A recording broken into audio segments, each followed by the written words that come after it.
নমস্কাৰ সকলোকে অসমৰ বহুত পেৰেণ্টছ আৰু ষ্টুডেণ্টছে মোক চিনিয়ে পায় যোনে চিনি নাপায় মই doctor Sanat Wakar I am an MBBS graduate from Guwahati medical college and hospital and a NEET mentor for the last 6 to 7 years অসমত বিশেষকৈ মই যিমান কলছ ৰিচিভ কৰি আছোঁ মই চাব পাই আছোঁ যে দুটা ধৰণৰ মানে কেটেগৰাইজ হৈ আছে parents one category is that যাৰ ল'ৰা বা ছোৱালীয়ে ভাল পাৰফৰ্ম কৰিছে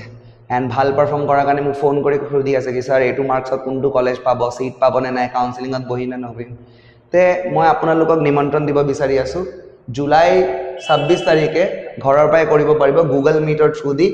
6টা বজাত আবেলি 6টা বজাত মই আপোনালোকক গাইড কৰিম আপোনালোকৰ ল'ৰা বা ছোৱালীৰ কাৰণে কোনটো medical college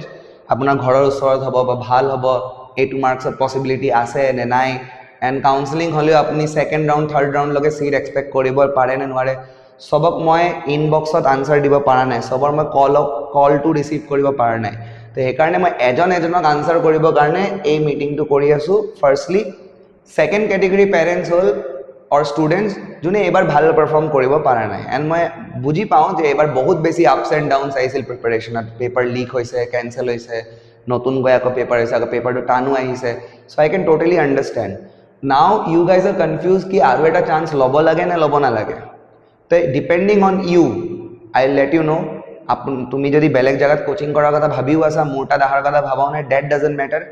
this webinar is meant to guide the students and parents of Assam এনেও আমাৰ বেচ 30 ষ্টুডেণ্টছৰ হয় আমি বাকী ষ্টুডেণ্টছক ল'বই নোৱাৰোঁ তো definitely if you are thinking of giving another try or should you give another try you are confused তো এই কনফিউজনটো শেষ কৰিবৰ কাৰণে মই এই ৱেবিনাৰটোলৈ আহি আছোঁ তো আশা কৰিছোঁ সকলোকে সানডে 6টা বজাত নেক্সট সানডে 26 জুলাই 6টা বজাত লগ পাম ওকে